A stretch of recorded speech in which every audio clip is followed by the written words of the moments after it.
Welcome to the Sanctuary Podcast. Angel Deer is a medicine man and offers his work on sacred land through shamanic healing, energy healing, sound healing, breath work, plant medicine, and workshops and events. The Sanctuary is a community for all those who seek healing, transformation, ancient wisdom, and a place to come together to create a new way of living and relating. This is the Sanctuary Podcast, and this is Angel Deer. So good morning or good afternoon, everyone. And I'm really excited today for this interview with Matthew Wood that is joining us. And we have had many interviews before with different people, but I have to say that one of the book Matthew published, I think one of his first book called 7 Herbs Plant as Teachers.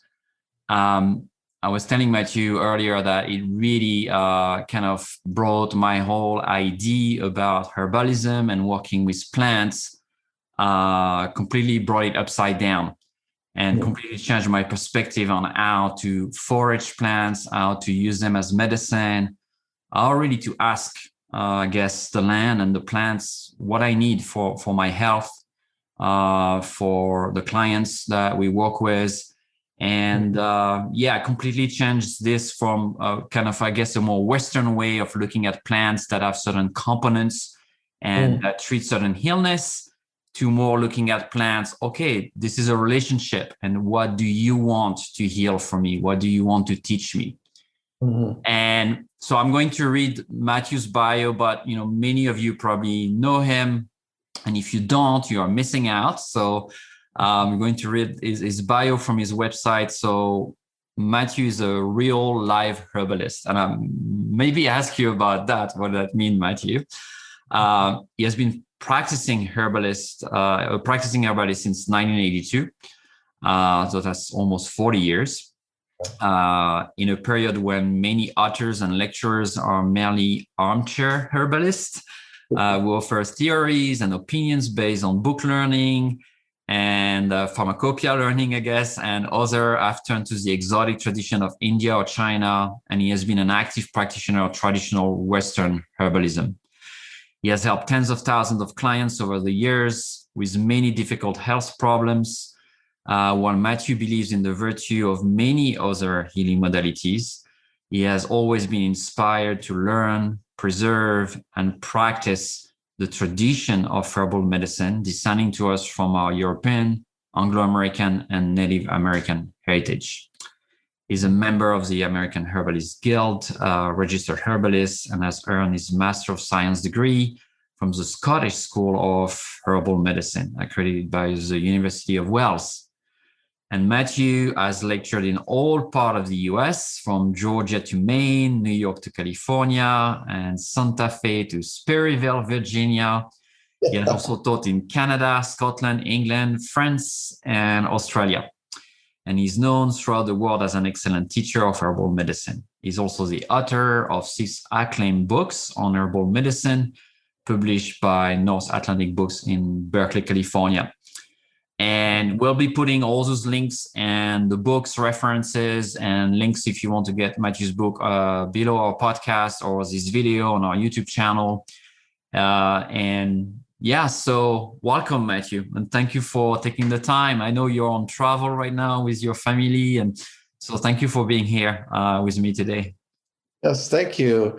Yeah, I thought my introduction there, that was better suited to me a while ago when there weren't as many practicing herbalists. There are more nowadays, but back in those early days in the 80s and 90s, it was kind of, there weren't too many real live herbalists in North America. But there are a lot more now, so that's good. So I want to admit that. So I guess you and others have done a good job to to kind of invite people back onto the land and back onto that, I guess, I don't want to call it even a practice, but a way of life, I guess, of, reconnecting to lands and plants and trees. Yeah, I do feel like herbalism is actually a major important, I don't know what movement into the new world, the new consciousness. It just seems like it connects us to nature more closely than almost any other activity. Maybe farming or animal husbandry would be up there as well, or just living off the land, certainly. Mm. Yeah.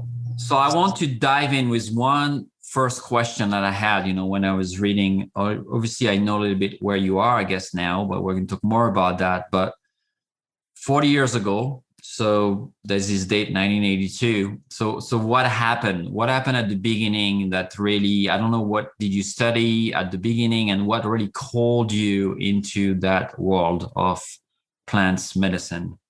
Well, I'm really glad you asked because I was raised a Quaker, and when I was about 10 or 11, we went to Northern Half Yearly Meeting, which was the yearly meeting half yearly, getting together the Quakers up there. There were only a couple hundred of us, and we went by train, which was rare and which is almost unknown there now. But we arrived, and our Sunday school teacher, or first day school, we would call it, took us up on Rib Mountain, it's called, which is like about the only mountain in Wisconsin.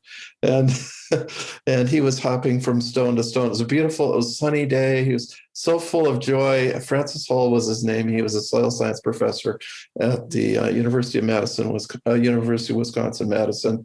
And just this feeling came out of him: nature is alive, nature is alive, nature is alive. And I knew it was a real thing. I would say that was the first kind of psychic transmediumship thing I ever experienced consciously, at least since maybe young childhood.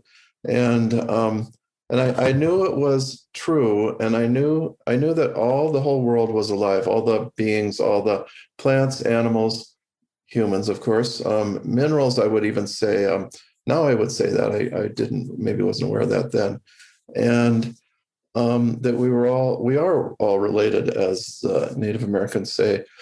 And it felt wonderful, and I I also knew I had to believe it right then and there. I had to believe it, or I would never know a spiritual truth again, because it was a spiritual truth. I mean, to me, this, in my older age, well, in my 30s, 40s, 50s, looking back on it, 60s now, I see that it was a let's see, a little music in the background. I'm going to close the door here. Yeah, so I knew that it was kind of like the soul realm. In the soul world, we are all related. And then beyond that, I think now I realize believing in that was a spiritual necessity. If I didn't believe that, I just would never get a spiritual truth again. But I did, one thing I did see was that if I hurt anyone, I would be hurt back. Like, we were all related like that. It was all big circle. Even at age 10 and 11, I did see that then. But over the years, I gained more and more. I studied it and I learned a lot of things. And so that was valuable. Then at age 31, I had the opportunity to visit Francis, and he was retired now. His wife got sick and he stopped going to the Northern Half Yearly, and I didn't see him for another 20 years. And so then I was driving through Madison, and I stopped at his house, and I had set up in advance, and I said, and I told him how that had inspired me so profoundly. And he didn't really want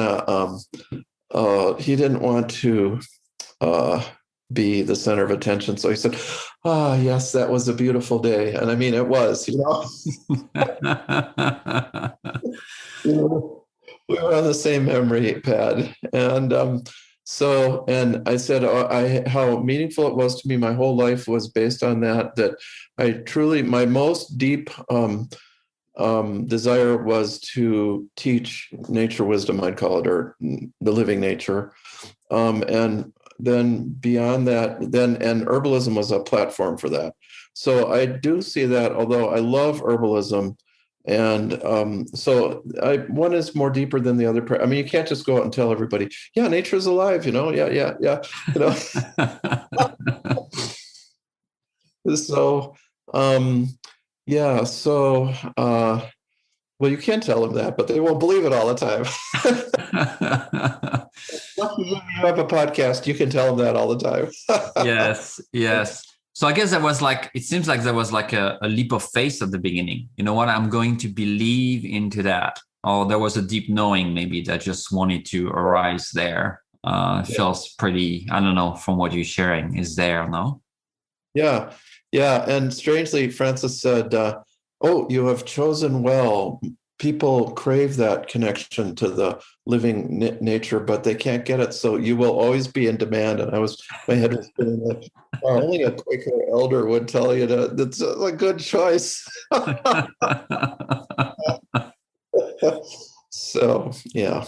So I guess it's proven true because, in the past 10 years, at least, 20 years, definitely herbalism has grown a lot, and there's been more teachers out there, more schools.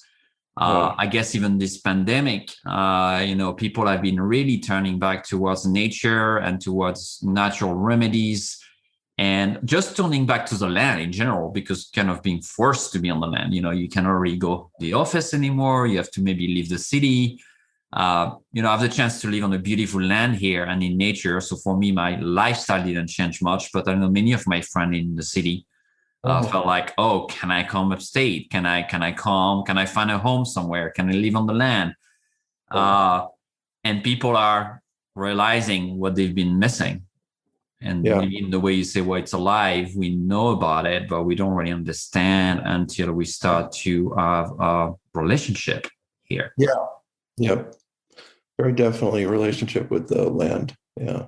So is there one being, one plant out there that was your first relationship, your first date, your first encounter here? Yes. Excellent question. And again, this is mentors. So it would only be about 10 years later. I was in a field botany class, age 18 or 19. And old Professor Lawrence, he was a professor emeritus, and he only taught in botany, and he only taught kind of non-specialist classes that were not required because he was retired, and this university is kind of strict about it. So he taught ethnobotany seminar on hallucinogenic plants, which we all loved. Everybody wanted to take that class, I believe, at that age. Yeah, and then I took field botany with him, and we had to pick a tree that we wanted to, or plant we wanted to do a report on. Mine was the bur oak. I still love the bur oak, but any oak I would love. And so I did that, and at the end of so I gave an oral presentation. I wasn't very good with speech. I can go into that. That's an interesting lesson too. But he said, well, it wasn't a very good oral presentation, but you really know that plant. You really know the essence of the plant, he said in some way. And I was like, wow, he really gets what I'm going for, the essence of the plant. And that impressed me, and it made me feel understood. So that was good. And, in college, I just felt like I learned hardly anything till I went to that master's degree program in Scotland, in herbalism. But I remember, and one of the other professors who had taken over a ethnobotany class he taught that he'd founded, the guy said, yes, and so they thought, the doctrine of signatures, they thought the walnut in the shell looked like a brain inside the skull, so they thought it was for the brain. And I was there, oh my God, I learned something in college.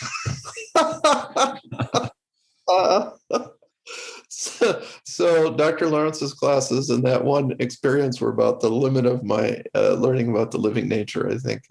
So that was the first plant or the first tree, really, that started speaking to you in some ways. Did you feel there was already something unexpected there in terms of teaching, something that you didn't see in any books, something that really came out of nowhere somehow? Because it's what I felt in your 7 herbs plant as teachers, and I want to talk a little bit about the Easter lily, because that's kind of the first chapter there. But the way you talk about it is very unconventional compared to if you open a normal herbalist book and look at Easter lily, for example, and what they say it can do. But it's more of a myth or a story or a dream there. There's something much deeper in the way you talk about it. Yeah, I would say that that plant did communicate. The oak, I just love so much. It's hard to tell that it whether, I mean, when your conscious mind is real engaged, it's hard to tell. But Mm. in the so other times, things move in, and I just don't see how I would have learned about. Oh, I remember some. Yeah, the Easter lily was just kind of speaking to me. I was at the supermarket. There was some for sale. I bought one. It's like it was like, wow, this is really it's like drippingly sexual in that purity. And the European one is known as Madonna lily. The Chinese one is Easter lily. We don't have a white lily native to North America, although we do have the tiger lily, various wood lily, various lilies that really Mhm. they're white, northern hemisphere at least. Yeah. Yeah, and so as I learned, and this has happened to me again and again, I learned one thing and it just would notch together with something else and go on and on. And I had figured out and used it for cysts, for ovarian cysts, and an early case actually before, yeah, it appeared in my book. I think a young man had a just a soft movable cyst up here, and that helped him. And then it was 30 years, yeah, before I saw that again, and in another man, and I don't know, it was in the same place, but these things. And then Nicholas Culpeper, the great English herbalist who kind of got our whole profession going, he said, for Madonna lily is for swellings in the privities. Well, whatever that means. But it does fit, ovarian cysts, and it is a good menstrual remedy, and it's good fertility. It helps get rid of mucus out of that's clogging things up in the womb, or along the in the ovaries, making for the ovarian cyst because the egg gets caught there, and Mm. the mucus, it gets gummed up, and it is used in Chinese medicine. Oh, that was another thing. So these things would come together. And Chinese medicine is used for stagnant mucus, which is a way to describe a swollen gland, which is pretty close to a cyst, a soft movable tumor. They said it was good for soft movable tumors. They didn't give much detail, but also mucus stuck in the lung. So everything fit together. And even, kind of sexuality versus purity, even in the description by the ancient Chinese herbalists 2000, not 200, well, 1800 years ago, he kind of describes this kind of personality that's caught between two opposites, and kind of not in great depth, but pretty well, actually. I didn't get that in the book. That was later. But so, yeah, so that's kind of how those herbs started to fall into place. And I do have to say, they really did fall into place, the whole 7 herbs with those 7 stories. And the 7 stories I'd known in Genesis, and I did have a good book that really gave the spiritual qualities of those stories, which I'd only ever run across one book like that.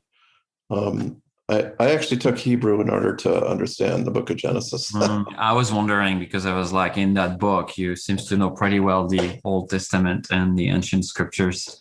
Uh, and I That's really love that about the way you weave the stories and the plants. yeah, yeah, and the yeah, I did enjoy the Hebrew. It is really fun. It's such a well, it's very alien tongue to us in the West. We're very. I realized, wow, we're Greeks. I mean, all of us almost. We're so Greek.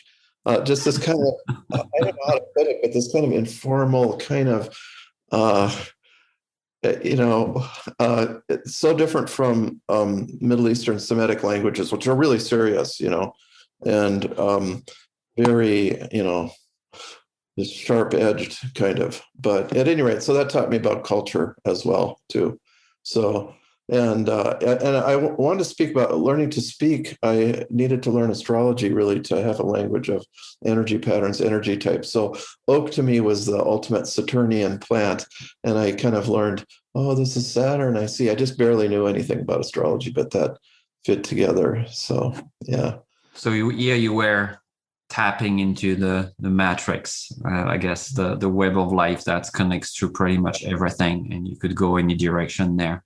Um, that's in what you were sharing about, oh, I met that plant and then that other plants, gave me another one, and it's kind of weaved, it's like this literally weaving plants to plant. That's very, when you were speaking about it, that reminds me of the Dieta, the practice of dieting a plant in South America, where you go to a teacher, basically a doctor of herbal medicine, where they will find that plants that best for whatever is going on in your life.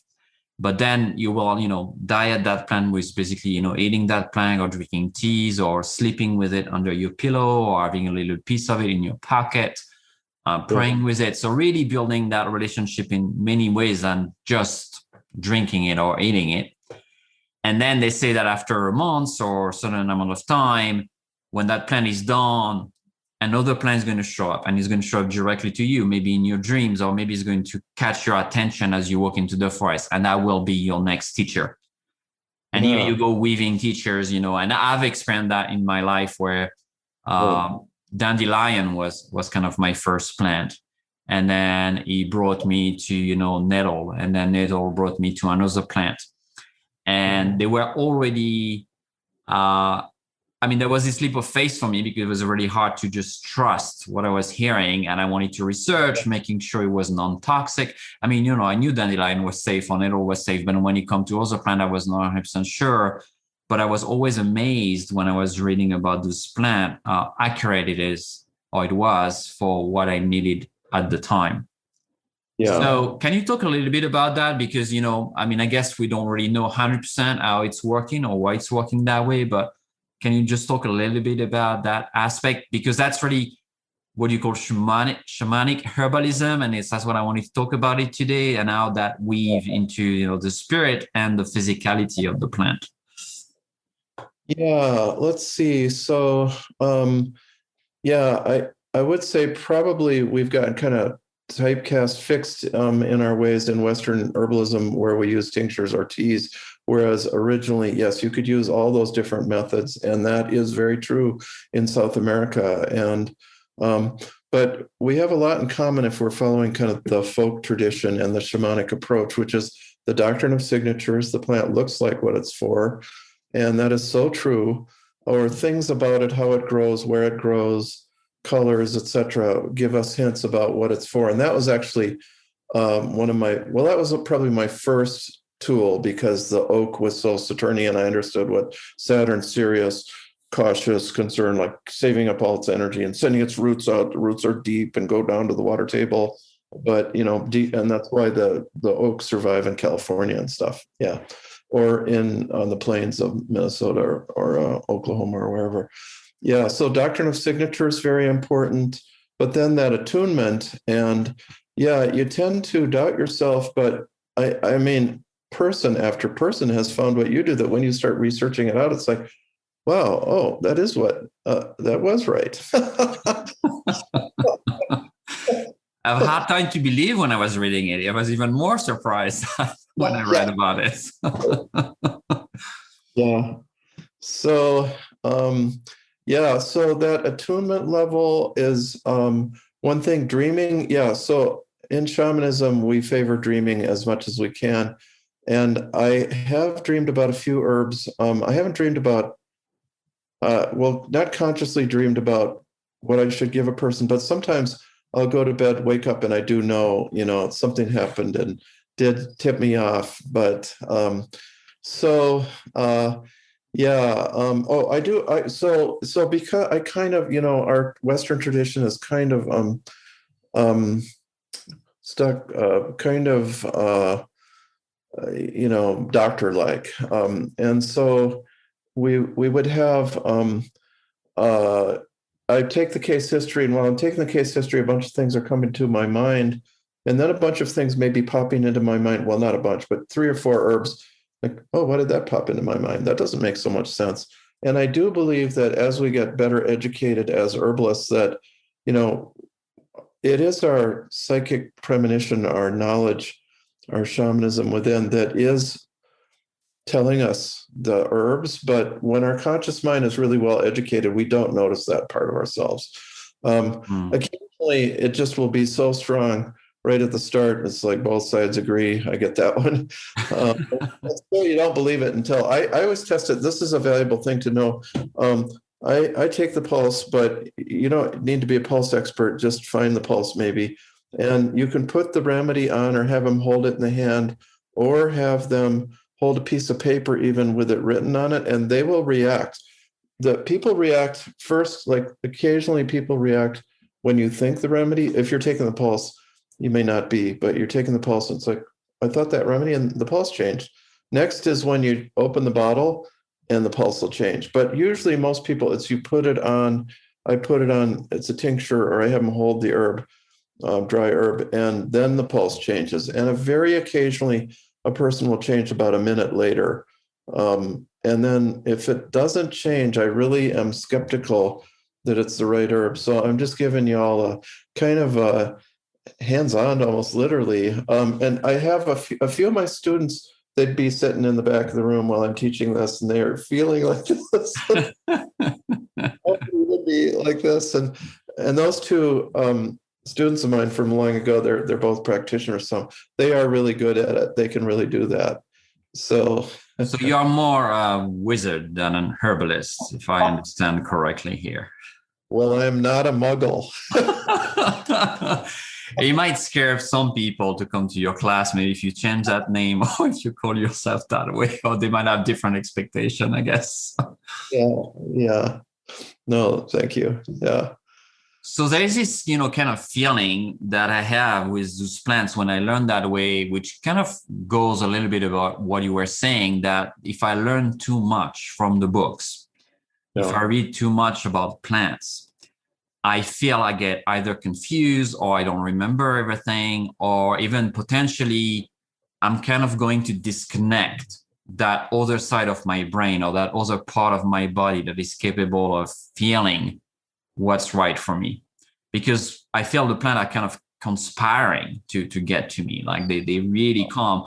I was going into my raised bed this morning and doing some weeding, and there was this plant that I'm not sure I've seen before, but there was a lot of them, and then I was like, oh, today I need to go research about it, because I know if that plant somehow is popping up, and it was in multiple beds in places where usually I don't see that plant. And I was like, oh, I'm pretty sure there is something there. So obviously the part of me, the scientist, or the part of me that might be afraid, say, well, I need to check it's not toxic, and I'm not going to get myself on the toilet for 3 days if I take that. Right. So what's your, do you have experience with that? Or do you feel like overall, I mean, obviously we know there is some plants that are, potentially really dangerous out there. It's a minimal, it's very few of them, but there is some, even here in the Northern Catskills, that can kill you, if you're not aware of it. But do you feel like that intuition sense always get it right? And what's your kind of feeling around that? I guess you go to a country, you don't know the plants, you go to Australia, and it's all different. How do you go about it? Do you still go through that? How do you approach the pharmacopoeia of the plants there, for example? Well, by this point in my life, it's like all different things work. Yeah. So, I mean, I'm reminded, because it happened in southern France and it was so dramatic. Like, this doesn't happen to me very, very often. But so I had a friend, it would be near, in southern France. And we were walking. She said, oh, we can go to the woods here. And, and there was maybe 10 herbs because things are overgrazed and, third, fourth generation of trees. But we were starting to walk away, and there was a little, what's it called? Herb Robert, which is like our wild geranium, which would be in the Catskills too. Both those plants would be. And as I was like, wow, it's talking to me or something. It's like buzzing almost. And and I actually do believe that's a very shamanic herb. I have not yet totally understood it, but I'd be interested in feedback. Maybe in a couple months people can write in. But I actually felt it kind of intensified healing hands or sensitivity in the hands. And I really did think this is a shamanic herb. So Herb Robert, which is safe. I suppose if you ate a massive amount, it's an astringent, you'd pucker yourself a little bit. But yeah. So, and that's more attunement, not intuitive. Other times, definitely intuitive. Oh, the pieces fit together. I love it. Oh, that grows where in a certain place. That makes so much sense. Good to see. So, or yeah, I learned about it on my own, and then the book, and it's like the Chinese herbalism and the Nicholas Culpeper so it fits together that way. I would say, get to know your everybody, your poisonous plants. And even then, I'm going to tell a story here. So in Minnesota, Wisconsin, it would be like water hemlock, poison hemlock, which is introduced and not as common. That's what Socrates was executed with. Poison oak, poison ivy. We don't really have poison oak, but poison ivy can grow up trees, poison a vine, and it can be tricky.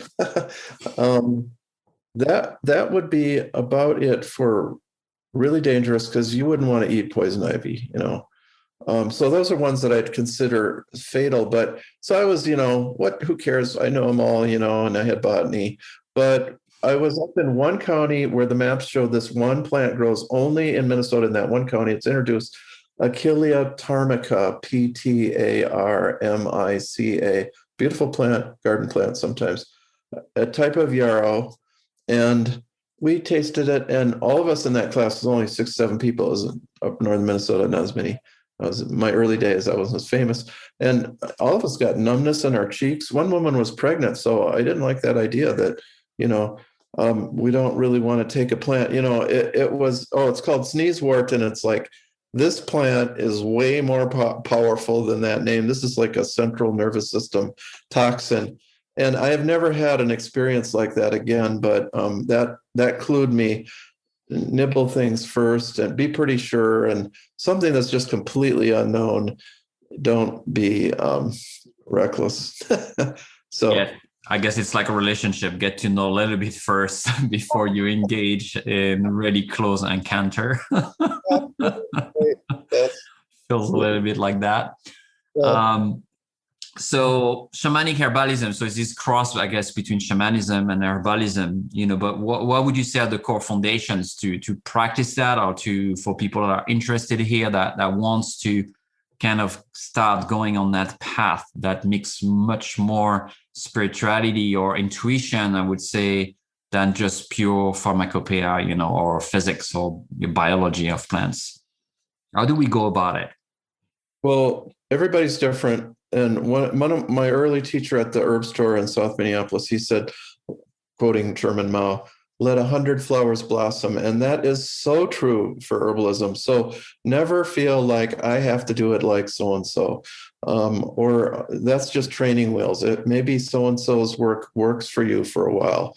But it will not work for everybody all the time, ever.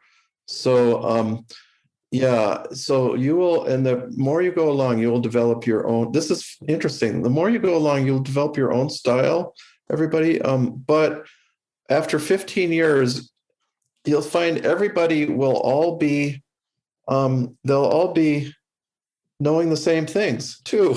It's herbs are very reliable, and it's like you know them in a different way as an herbalist, but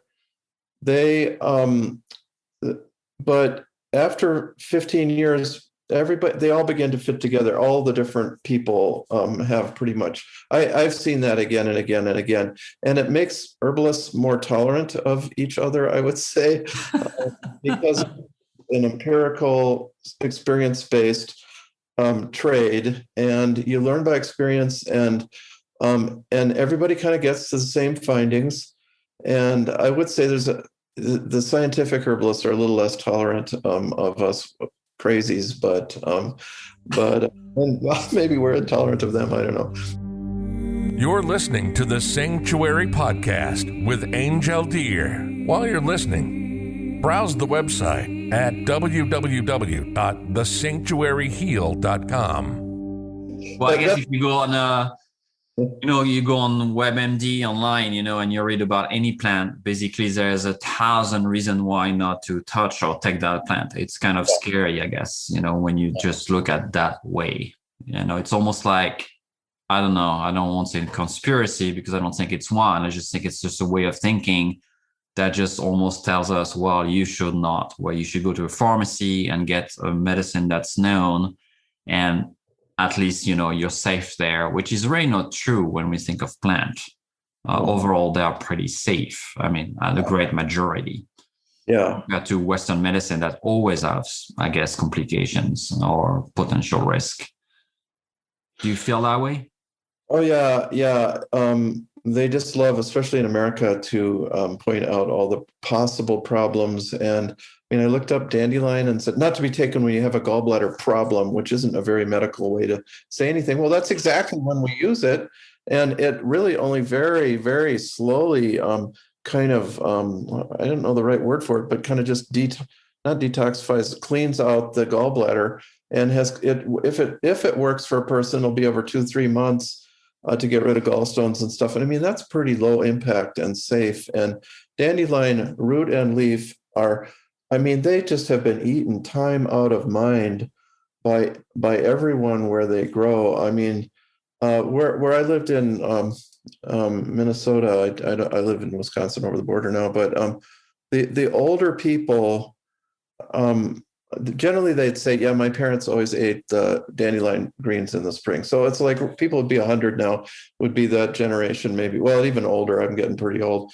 but they did eat the dandelions, and some of their kids would eat them too. And I mean, that was part of the spring greens that you ate to get to really, because you didn't have any fresh food, and these foods, bitters help you secrete more and get ready for more food. And the bitters were actually intended partly to make you not get sick when you start to eat richer diet. And a friend of mine said, the spring fever, we say, and everybody can feel that when spring comes, but technically that meant actually that you ate too rich a diet and got sick in the spring because so they would slowly acclimatize with these bitter herbs. And yeah, so these were common, and I mean, and they're still being eaten everywhere. And it's like the audacity of saying, dandelion root. I mean, that's in teas. I mean, and some of these things like, pregnant women shouldn't have raspberry leaf. I mean, this is like time out of mind. Native American teaching, and I really feel, we want to honor the elders and honor our teachers and native plants. This one's found all over the world, but I mean, even in Australia, there's native raspberry leaf, but it is Native American use for pregnancy as a tonic. Totally safe. It's not an emmenagogue. This is superstition for them to say it's not safe. Now, if it really wasn't safe, no, Lipton's, these big companies, they would not be marketing herbal teas. They market chamomile, and I mean, chamomile really can cause near anaphylaxis in about 1 out of a million people, but they market it because it's so popular. And so, that's so overdone, but people, it's like, oh, golly, but we better be scared. They really want you to be afraid. That's medicine's way of influencing people. I mean, biomedicine is through fear in particular, I think. Yeah. And I guess we've done a lot of that. We've criminalized nature a lot. Many plants, we take them out. I was reading an article the other day about the amount of people that are killed every year by over-the-counter drugs, from Tylenol, for example. We're talking people every day in this country die from Tylenol, for example, and I didn't know the statistics. And I don't know anybody that, died from dandelions or raspberry leaves or, any of the plants that we just mentioned. At least not every day, because I guess it will be, known if that would happen. So I just want to kind of open the discussion here because we are really in a time where we're trying to get out of this sick system. Yeah. Agro-industrial war system that's really, we can see people with depression, we can see people with addictions, we can see people with, cancer and many things that this system really has created, or it's a byproduct of that lifestyle. And here we have elders, Native American teachers, people like you, that are trying to bring people back into those ancient tradition. What's your view on that? And what do you think is in the way at the moment still? Where do you think, we should put our efforts to really make every individual in this country their own herbalist, their own, there's dandelion coming. My grandmother always made us a dandelion salad. I remember when I was little in spring, there was always a lot of dandelion. I didn't like it much because, it was very bitter. But in France, we put a lot of olive oil and creme fraiche and a lot of things in it. So it covered the bitterness by the end. But yeah, it was in, and she was not very educated. She didn't go to school. She'd never read an herbalist book, but it was, in our traditions. It was in our culture. So what's in the way today, and how do you think, we are going to get there really to get people to really start thinking of their health in a very different way than we are thinking about it today? I would think even, more prevention than fixing problem and living with the rhythm of nature and all that. Yeah, gee, that actually doing what she did, that's a great idea right there. And that good quality olive oil is a really important medicine, and especially for older people on vascular tissue and stuff. Has just a mix of polyphenols. It's good for all sorts of different things, for heat and irritation in the arteries, etc. Okay, so the general question, though, I just couldn't. I had to rave.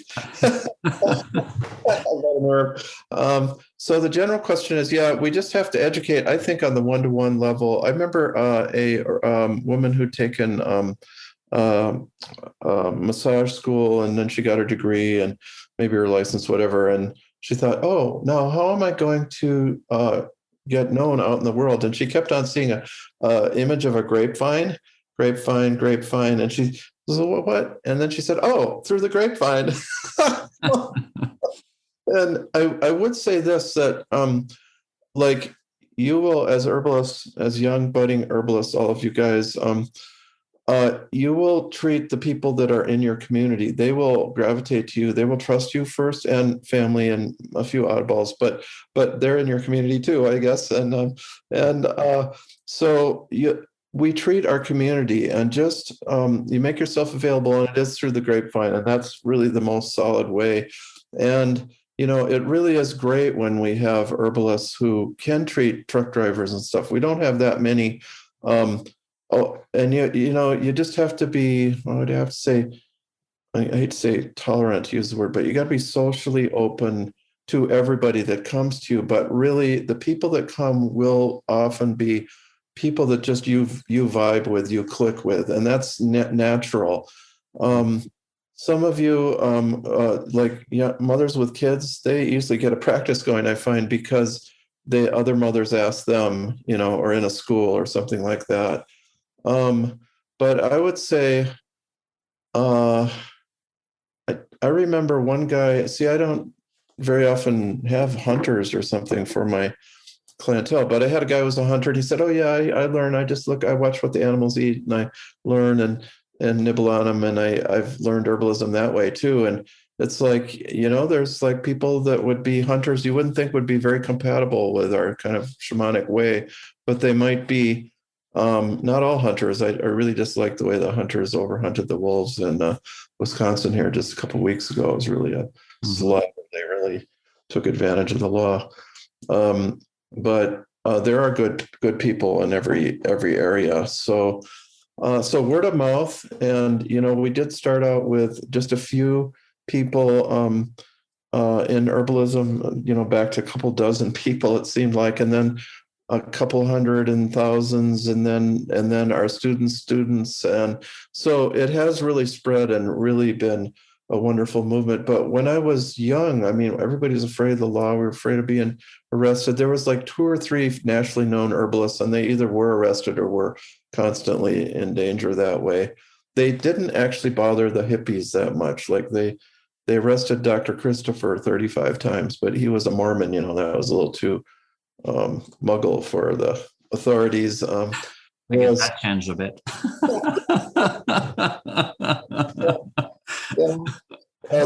The Mormons actually do love herbs, partly due to him, but partly other historical. But and then William Sassier, who was in New York City, one of my mentors and friends, died about almost 20 years ago. He was kind of the first of the hippie herbalists, and now I see it's like if you don't need, okay, also worry about arrest, don't worry too much nowadays, but always base, the more energetic you can be. This is a hot herb, it's a cold condition we need to treat. Opposites there. Like treats like works for doctrine of signatures. It looks like the heart is for the heart. Or motherwort for nervousness of the heart, palpitations, etc. It looks like a beat on going up the stem. And I find the more that you just talk what's natural to us in our wild, out of their, non-mogul way, that they'll leave you alone. They really just do not care about astrological herbalists or hippie crazy or shamanic herbalists. They don't care. And they're most upset by people, they would say, pretending to be scientific. Now, I would say you could be a scientific herbalist. It's not a pretension, but that's them. Oh, they're trying to be scientific, and So you definitely want to be the wizard. that's you, and then you become for us too, and all our listeners. It's natural. Yes. Okay, I should use the word wizard. Yes, we. A witch, or whatever term to us works better. Yeah. Yes, and philosophers of nature. Yeah. So if there was, I don't know, 3 plants or 5 plants here in the Northeast, wild plants that I can find very easily that I should really incorporate into my diet, what would it be? And, can you tell us a little bit about them? Maybe 3 of them if it's too long, but what should I really take? I mean, we talk about dandelion. I guess that's one of them. Yeah. What other plants maybe you could recommend for people to start connecting to wild foraging and wild medicine? Yeah, I think these aren't, okay, so yarrow, not so edible, very medicinal, a little too sharp, pungent, and bitter tasting, but it stops bleeding. It can be catastrophic bleeding. My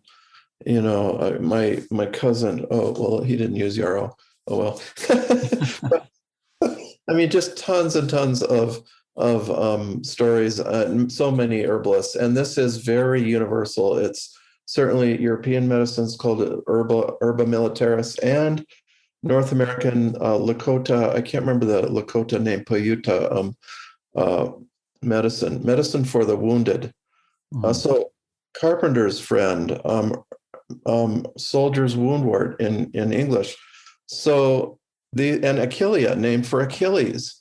So these have a universal use for wounds, and the more you're bleeding, the more the blood spurts, the more it works. It doesn't work for oozing, fairly coagulated, anything like that. It's really boom. Wow, I'm missing a piece of skin there, and a deep cut, and you look down the cut, and it's like you can see down the walls of the cut, and there's no blood in there. I mean, it's amazing that way. And in addition, it's a great fever remedy. It's one of the top, so elder, yarrow, and maybe peppermint or spearmint, top fever remedies, maybe lemon balm too. And so you want to have fever remedies. The age-old formula is elder, yarrow, and peppermint or spearmint. Then I would say Solomon seal, which is 90% of people need, or at least, I think 90%. It's for stretched tendons, ligaments, or too tight. So the tendon was too tight, and then someone stretched it, and then it won't go back in place. Or clicking, the tendons are getting tighter and less flexible. Then it's because it works on the tendons, ligaments, generally anything that works on any connective tissue will work on another one. So it repairs broken bones, and it is good for cartilage and joints, although I'd add horsetail silica for cartilage. It's good for carpal tunnel. I just hate to see people getting operations. It works 90% of the time on carpal tunnel. And there's a few other remedies so that it's almost impossible to fail on carpal tunnel or overuse of any joint is in addition to carpal tunnel. And it kind of helps your body parts get in the right place, I would say. So it's a good pelvic remedy. And this is male and female for like kind of legs, not somehow your hip joints. It's got a signature like a hip joint, the Solomon seal, where the stalk comes off the root, the rhizome. And so I guess even postpartum to get the muscle back in place and the tensions in the pelvis also back in place, things like that. Yeah, I guess I'm not sure I would take it during the latter part of pregnancy. Or I was thinking after birth, when the tissues have been stretched and you're trying to strengthen back your pelvis, for example. Yeah, and I would say false Solomon seal, which that's its Muggle name. It tells us, told so many people it wants to be called dragon root. And I'm like, you're such a shrimpy little plant, little teeny. How could you be dragon root? My friend Paula, who is no longer with us, she said, well, it's a little herb with a big attitude. That's very good, right? The last week of pregnancy to loosen the symphysis pubis and also restorative after. So true and false both get useful. I'm talking about true, though. It's the one that's so useful, so much. And be in the right place at the right time, even. It has a kind of a magical use where you just tend not to have as many bad things come up when you're wearing it or using it. And it is an old magical remedy. And there we touch on Afro-American Southern medicine. It's one of the magic herbs down there, but it's also old Native American. And it was not much used in Europe because rumor that it was toxic. Only the seeds are toxic. But then it did start to be used in English herbalism, and there is a tradition more in English than in French, Spanish, Romance language. And so I think it's used in German herbalism a little bit too. But yeah, and that grows on hillsides in big river valleys, the Hudson, the Delaware. And then if you're going to use this plant, be ecological because you don't want to exterminate it. We are using the root. So plant it, replant it, plant it in your garden, but it likes a slope, semi-wooded to open slope. So yeah, and there's two good herbs. The third one I'd kind of leave up to everybody else, but I've got to get a third one there that I just feel. Well, burdock helps you digest fats and oils, processed fats and oils. If you're too dried out, not enough oil, or too oily, like teenagers' oily skin, they got so many oils, their steroids, their hormones are going crazy. It kind of modulates steroids, hormones, and it's a good prostate remedy. And it's a good prolapsed womb remedy. From Culpeper, we learned that, and that's been tried out. And it's some kind of hormonal regulator. Not enough is known about it that way. So there's three good ones. Yes. Thank you. That's useful. I'm going to add one. Okay. Yes, please. Angelica, this is a true shamanic herb because Angelica opens your imagination, your third eye, your inner movie theater, like bing, yeah, just relaxes so nicely. And the root of the wild or the domesticated Angelica, and to me, that's like kind of opening shot fired across the bow of your shamanic path is having that imagination be open. And yeah, dream time too. Okay. Oh, I love that. Love it. So yeah, we're getting close to the end of our time together, but I wanted to ask you about your latest book, which I know you just recently published a new book, I believe.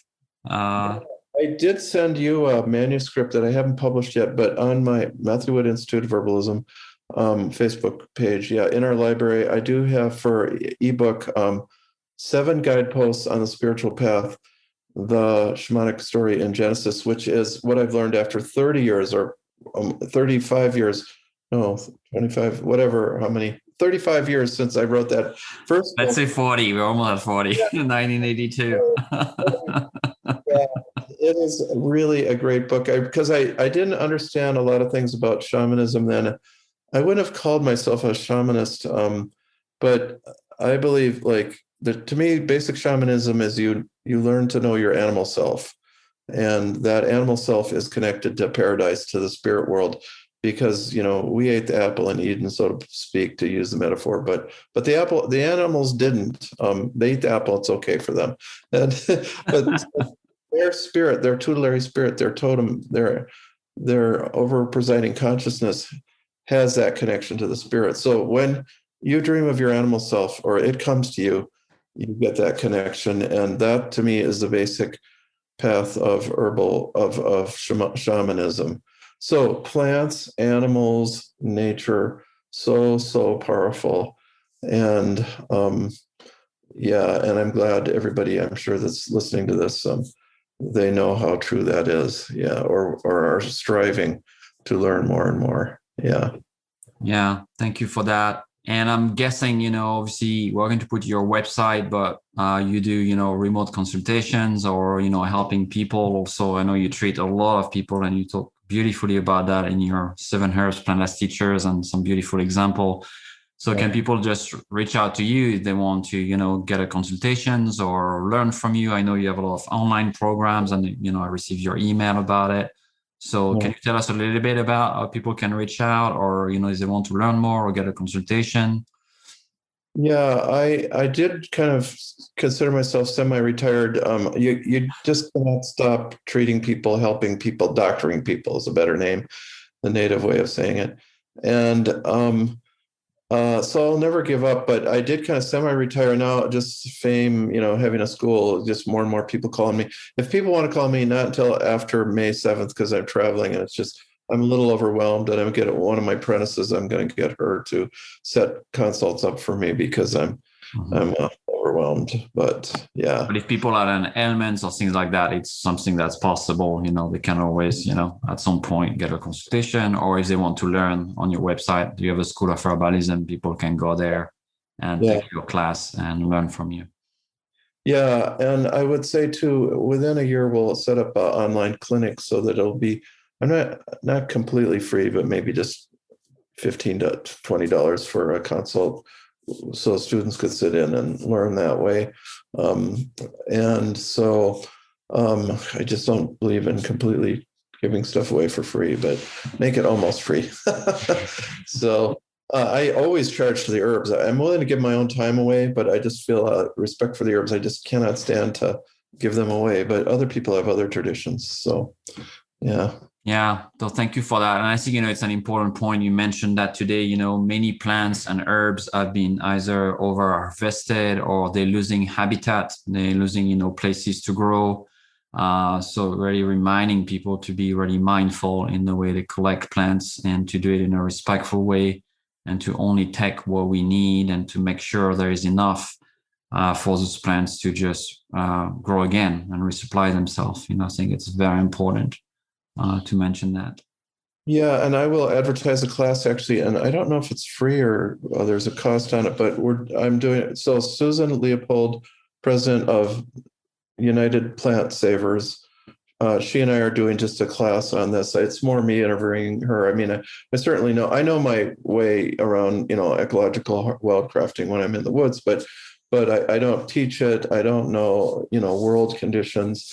And so we're going to have a 2-hour class on appropriate wildcrafting and use of wild herbs, and wild herbs that come in the market that we didn't wildcraft. And so I highly recommend that. And actually, you may want to interview her too for something like that. We're trying to, me and my producer Tara and Susan, we kind of thought this up on our own.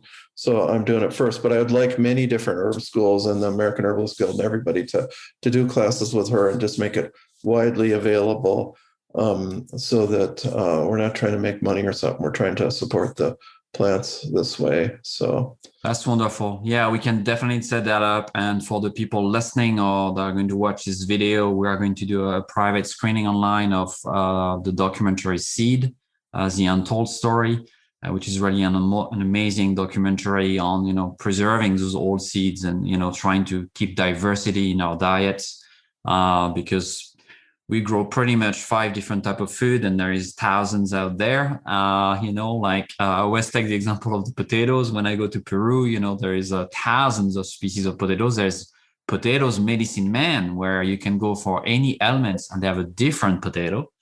But here we have, the yellow one and the pink one. If we're lucky, maybe the sweet one, and that's it. That's pretty much what we call potatoes, but there's so much more to it.